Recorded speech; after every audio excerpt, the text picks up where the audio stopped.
Hey, what's up everybody? Rob Marzullo here, Wacom Studio Comics. Welcome back.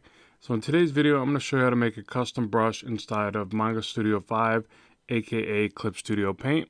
So let's go ahead and get to it. So first off, I'm going to show you a brush I just made, and this is a little bit more intense and probably more than you want to try for your first brush, but I want to explain to you something a little bit more advanced so that you understand all the things that kind of go into it. So you can see I kind of built this up as segments, so I really just created one piece, actually half a side first, flipped it, connected it together, and then stepped and repeated it to get this kind of effect. And I'll show you what this brush does, and this is some of my rough sketches that I do to kind of start getting the brain box going and figuring out some cool techie stuff that I want to do. And this is part of my new brush set for anybody that does get the brush set, just so you're aware of that. So now once you do create this brush, this is what you get. So it's like this kind of techie, I was thinking like something like an alien mech tech spine, which I know sounds kind of crazy, but I'm into crazy stuff, so that's what I make. And the neat thing about this brush too is if you change, the dark is up front, usually I got this reversed, but if you take the dark and then you take the light, whatever part is the light will, and you got to be back on the foreground color for this to work, will interact and kind of blend into that as well. So that's kind of fun, and you can do all kinds of neat things. You could just convert this to white, and it could be kind of the way it was designed. And then it's got pressure sensitivity, and it wraps around. So this is what's called a ribbon brush inside of this program, and I'm going to show you how to do that now. So let's take something a little more simplified. I've already kind of started the process. So what I'll do is I'll first draw something out, and then I'll clean it up with a few refined layers. So what ends up happening, just so you're aware, is it'll start off very rough. I'll just get a concept. And actually, I think I'm going to do a different concept than that. That one looks just a little too plain. You know, I like sharp points and stuff on my techie stuff. And then, you know, and you could put as little or as much detail as you want into this, but just be aware that if you add more detail, then you're going to want to know exactly how this might react. If you want something that's more of a painterly style, then you're not going to do all this kind of drawing work. I'm looking more for a brush that does a specific thing, so I'm drawing it out further.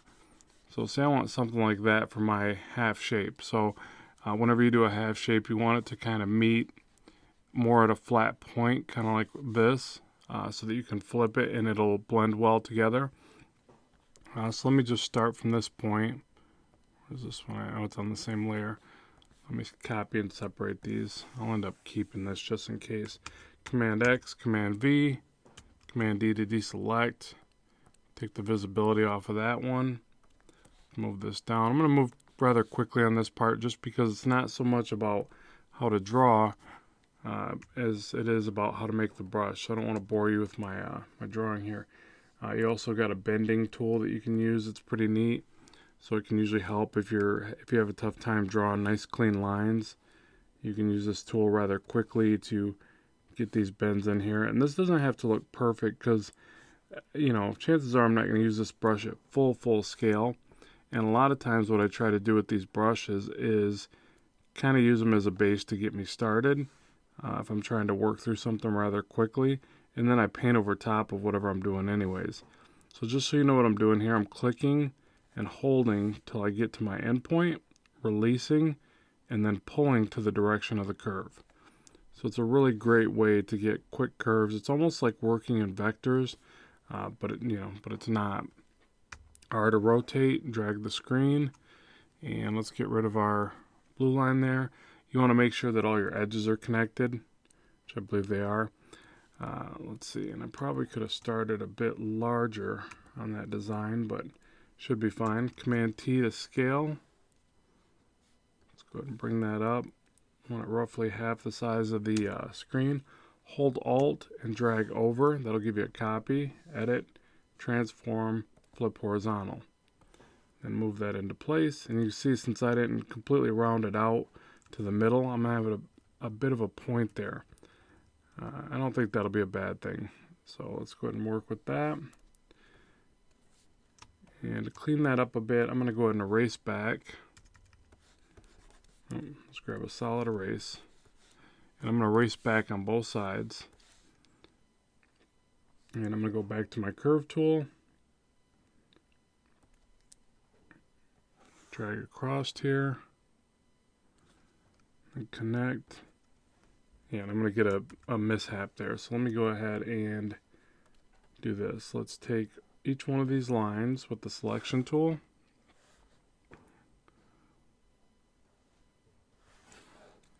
Command X. Oh, they weren't merged together. Hold on. Sheesh, that's embarrassing. All right, Command E, merge those together. There we go. Okay, so now let's do that again. Select each one of those. Command X, Command V, Command D to deselect. Let's blue line those. And I just want to use this as a reference. If you feel confident, you can just drag this layer over top and you start drawing your new lines on that new layer. Save a step, but I'm just going to add a layer just for, just in case, I guess. So you just drag across. Remember, I'm holding down on the screen. I'm not releasing. You can do this with the mouse too. Release there. Now pull up, and there's your curve.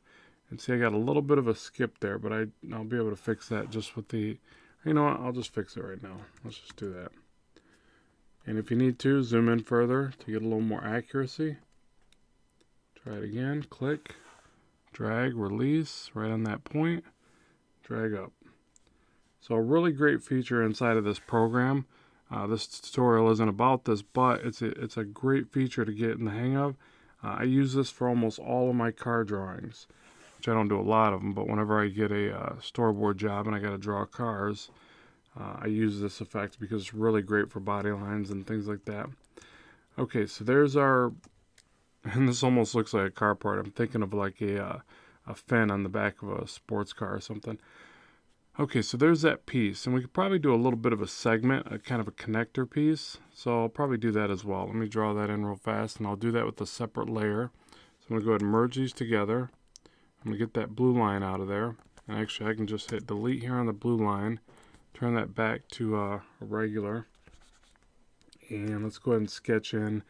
I just want a bit of a divider piece. And you know, you can go as far as you want with these concepts, obviously, to see what works. But I think this will be enough. I just think we need some kind of divider. Maybe a couple of segments like that. Yeah, let's try that. So blue line, add a layer over top. And let's repeat the process of the curved line. And again, I'm going to do half of it just so I can make sure I get this curve right and get it centered. So let's go to about here. Now, one quick thing to get the center on this piece, a real quick way is Command T, and you can see it's right here. So you know, you can make a mark or something. Let's see here. How can I do that? Because it's not going to allow me to. I'm just going to have to do that visually, actually. So this is going to seem kind of crude probably, but I'm actually holding my finger up to the screen to make a mark here. All right, there we go. Oh well. You can do the same thing. You're welcome to hold your finger up to the screen. Okay, so there's that. Let's repeat the process. Curved line.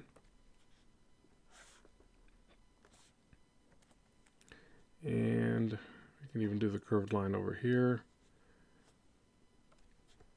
Zoom up here and get a bit more clarity going. I would use like the G pen for any fills just so it kind of matches that line. And here I'll just go ahead and freehand this. It's not a big deal. Something like that. A couple little divider pieces right there. Good to go. Okay. Sorry, I probably should have had that part all done for you guys, but I do want to show you exactly how to make these brushes because some of them, you know, are fun to get really intense with, and if I don't show you, maybe you just end up making a very plain Jane brush, and you know, I don't want that for you. I want you to see how I would create something a little bit more advanced. And I'm just going to eyeball this, but somewhere in there, and it needs to connect, so I might need to rotate it a bit. And obviously you could draw a a line on the one side and get it to match perfectly, I'll just hit Command E, and let's do Edit, Transform, not Mesh, excuse me. Command Shift T anyways, that's a quick way, and this allows you to distort into place by grabbing any of those handles. Make sure it connects. Oh, grab the G pin here. Okay, so there's that. Let's go ahead and pan back and see what we got.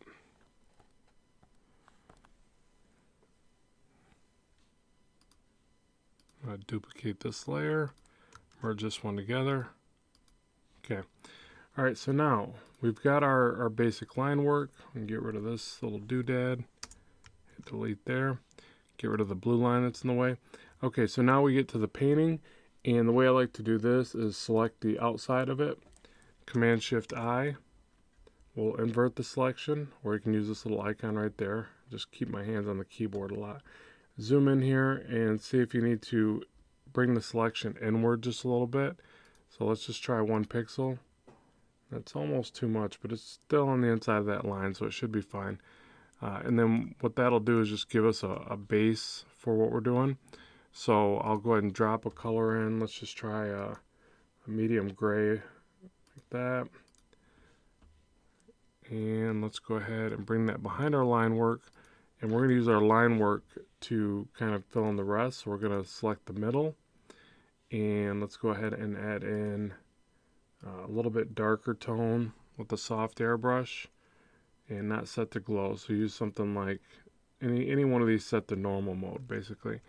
And let's go ahead and bring in a shadow from the outside. Kind of in. You could use your gradients as well. I'm just going to go ahead and paint this in like that. You could grab a bit of white and put a highlight through the middle. You can, get creative with things like this. You can lock transparency of the layer. And you can, well, actually, we didn't flood coat that, so you guess you can't. Let's go ahead and flood coat that because it does give you the ability to lock transparency. So let's go ahead and fill this with the solid tone here. And take the soft airbrush. Bring in some of the white through the middle again, like this. And a little bit darker on the sides.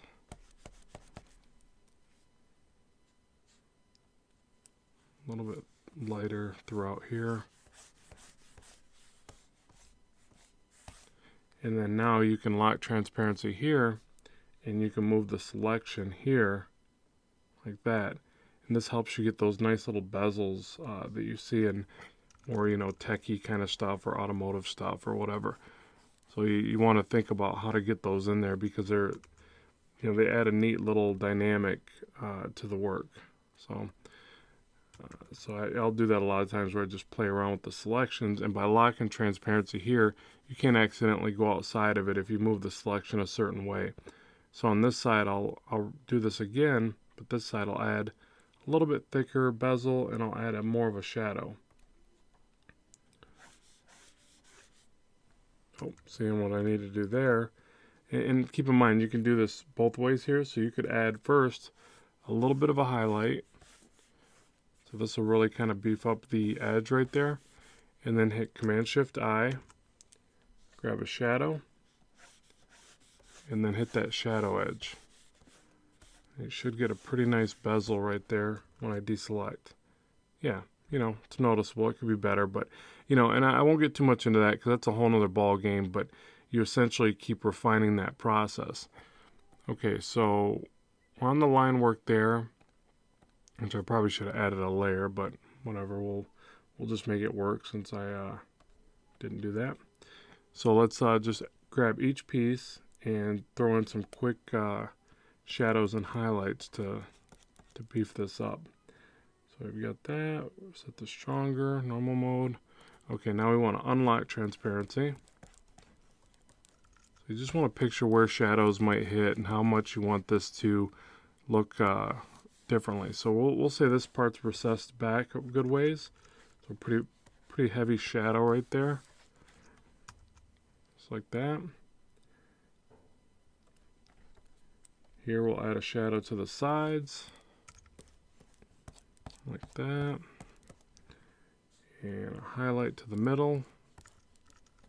You know, if you want it real specular, you can do like a kind of a bright highlight right to the center or something. I want to keep this a little bit less overly detailed with the highlights because it's going to be a brush. So let's move this down a little bit. Let's get just a little bit of that glare on the, oh, again, I got to hit Command-Shift-I. Keep forgetting to do that. Oh, and it's not locked. So let's go back.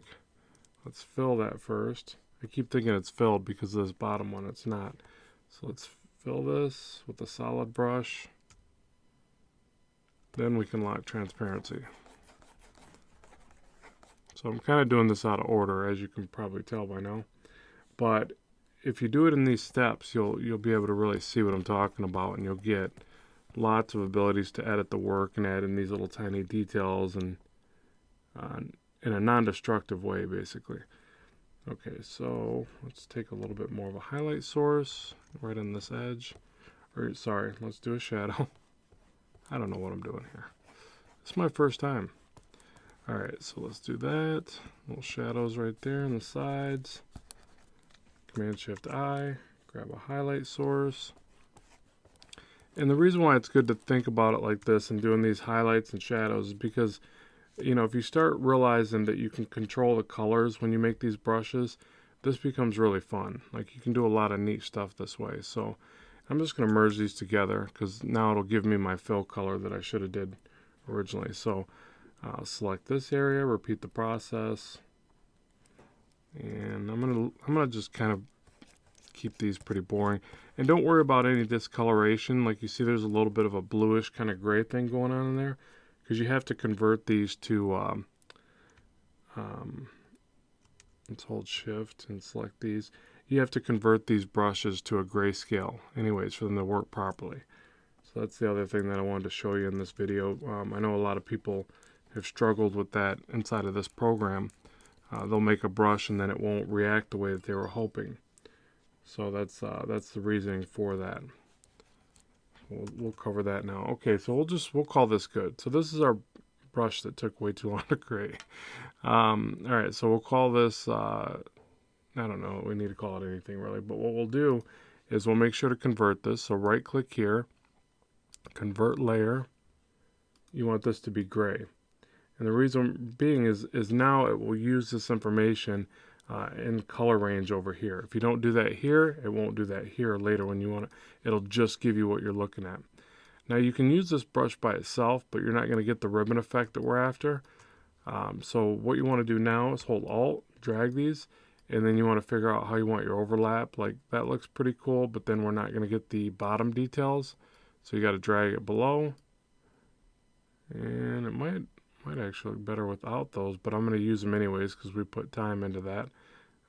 But you know, this is where you save out your pieces so that you can, you can make all kinds of brushes and effects. You could scale this down like this. You could hold shift. It'll snap when you flip it so that you get a nice perfect flip right there. You could try something like that, and you make a little robot mouth. Hey everybody, how you doing? Welcome to Rob's channel. Glad you could make it. Whatever. Sorry. Shouldn't do impressions probably, but yeah, so there's that. And then if we move this over to about here, we can line them up like so. And then I always make a backup copy before I start merging stuff, just kind of kooky like that. So now we take these, Command E, hold Alt, repeat, just step and repeat that process.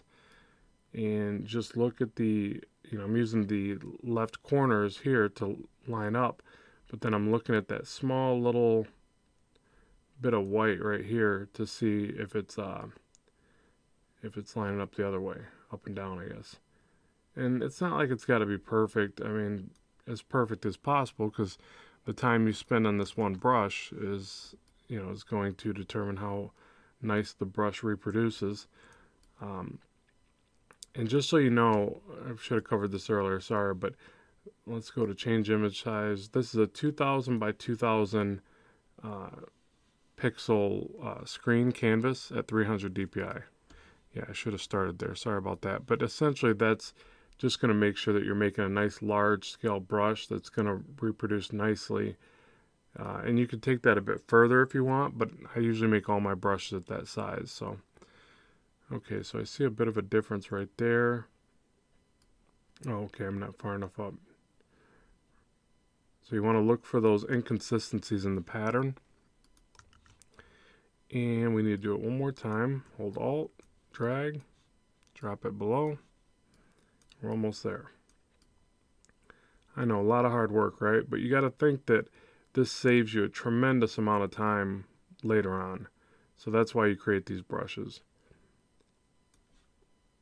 So they can seem like a bit of work in the beginning, but trust me, it's well worth it. Okay, so now for a brush that's going to pattern properly, what you want to do, at least the way that I do it, is I'll take a part of the pattern. So I'm looking at these little points right here. I'm going to push those up till they just disappear, right to the very bottom of those points. So if I pull down a little bit, I'll see them. If I push up, they're gone.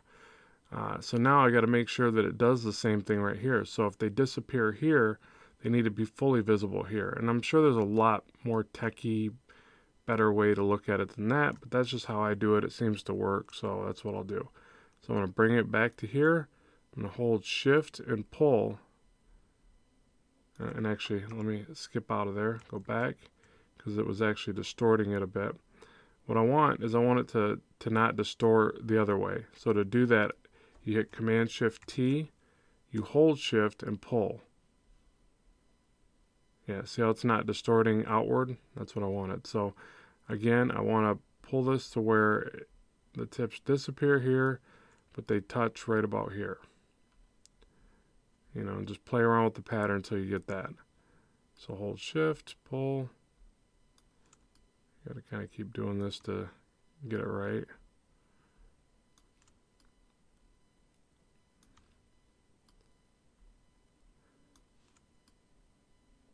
And, you know, maybe there's an easier way to do this. I don't know, but you're welcome to share that in the comments below. So oftentimes people will teach me stuff on this channel, which is always lovely.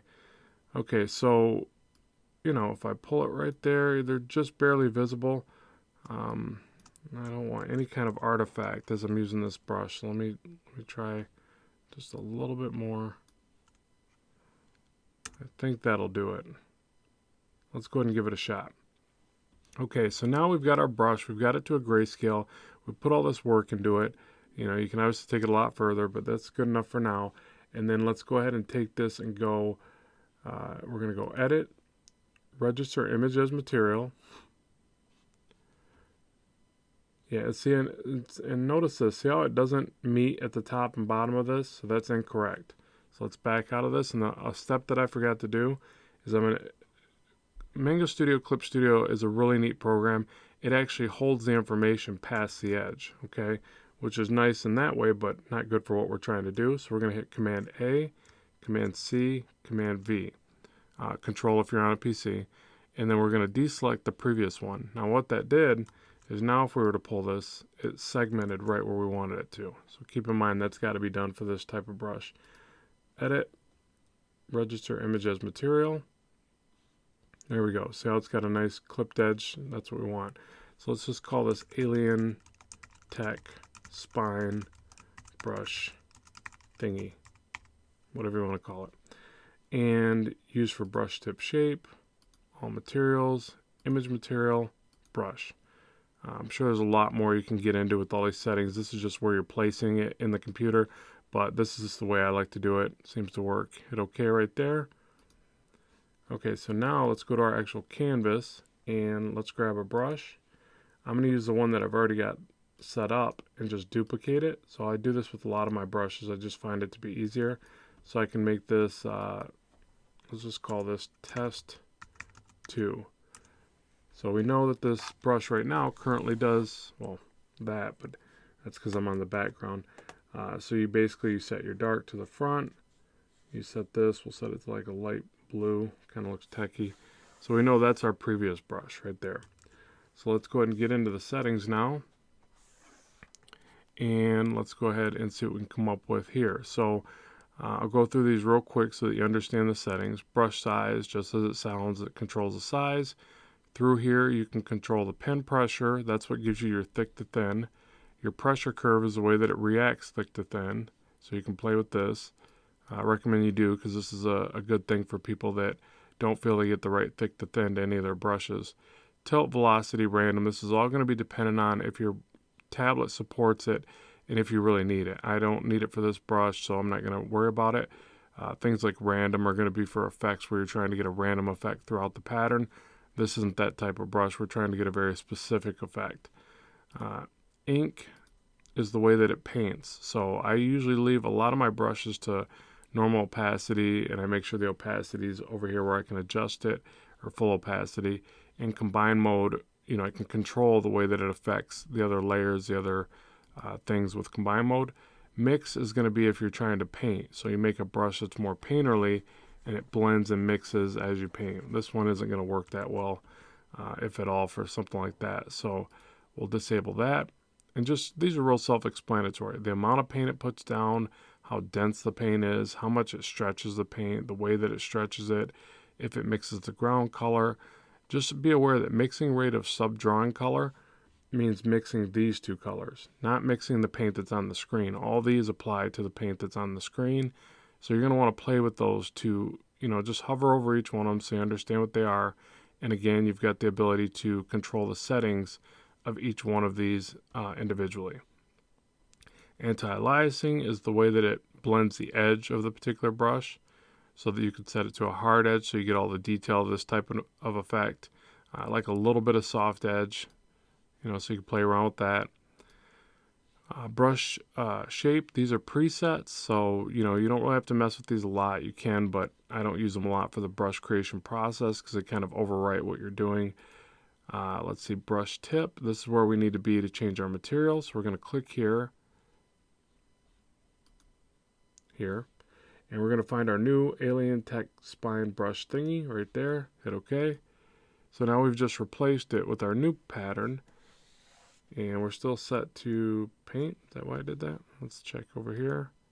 Go back to ink. Yeah, so I got to uncheck that. Now it gives us back our techie kind of look. Let's see how it works. Yeah, pretty cool. So, and I'm going to explain to you the rest of the way of why it does what it does.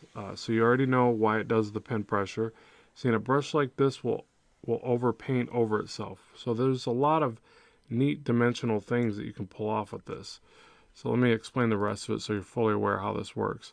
Spraying effect is going to be when you want something like skin textures, noise effects for backgrounds, a number of things. You can even take a techie type shape and you could do a spraying effect. It's going to give you a bunch of little versions of it, or whatever size you want, really. For this type of brush, I can't see it being too good of a thing because it's squared off. You'd probably want like this little round orb-like thing if you wanted to do it. But the neat thing is you can control the variations of it, how far it sprays apart, direction of the particles. Again, you can change settings inside of here, direction of line, direction of whole spray. So there's lots of settings here to mess around with something that you want more of a spray type effect. Again, this isn't going to work for what we're doing here.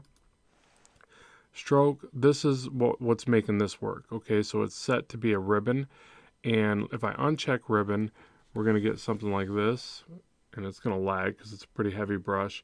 Still kind of a neat effect, though. It almost looks like a techie kind of reptile skin. And then you control the gap here, so you can space these out if you needed, or you can tighten up the effect. But that only works if you're set to fixed. If not, and let me make sure, and again, you can control the settings over here. So as far as your pen pressure, randomization, things like that. So yeah, but if you go to these are presets for the way that it spaces out. For this particular instance, we don't want this. We want, and continuous spraying, just so you know, means if you hold it in one spot, it's just going to keep spraying. So I never really find a need for that, but it's there if you need it, and yeah, it's going crazy. So I'll uncheck that, and I'll check ribbon, and back to our effect that we wanted. Oh, let's just go ahead and Command Z back.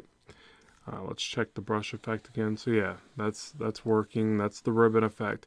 And you just got to keep in mind that it's not going to ribbon properly unless you get that overlap right. So if we get in here and check the work, I can see if I messed up on the overlap. And it's right, I think it's right there, but it's not bad. It's not that noticeable at all. So it's pretty darn close. And then from here, you can just have all sorts of fun with it, like shading it, highlighting it, and, you know, doing dodge effects and things like that. Okay, so let's make sure I covered everything here. Border of watercolor. Border of watercolor is going to give you a different effect to it. It's more of a, you know, watercolor painting effect. It usually just puts more of an edge. But the neat thing here is with a brush like this, it actually makes it look a little bit more illustrated. So if you notice, when I overlap it, there's a line there. So that's kind of nice. If I take that border of watercolor, I don't think that's on there. Let me double check though. That might be from the way I illustrated it. Border of watercolor, take that off. Yeah, it's still there. It's not as noticeable, but if you hit border of watercolor, it's more defined. So that could be nice for a little illustration type effect there. You know, you can play with these settings. I'll be honest, I don't do a whole lot of watercolor brushes at this point, so I can't instruct you too far into this, but as I learn more about that, I'll let you know. Process after drag. That sounds cool. All right. Erase. I imagine these are settings if you're using the same brush in an erase fashion, but I could be wrong. It looks like it's for vectors, and I don't do a whole lot of vector effects in this program. So you have to check into that.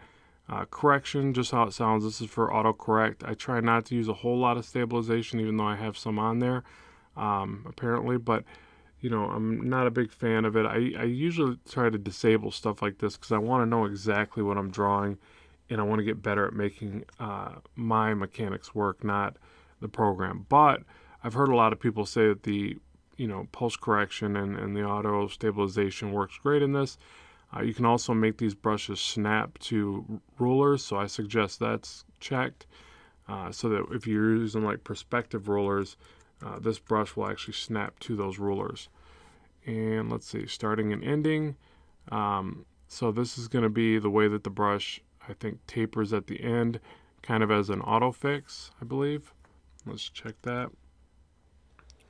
So the part where you're getting the thick to thin is the first part, the brush size and the settings inside of here is what controls that. But I believe the starting and ending is kind of the autocorrect.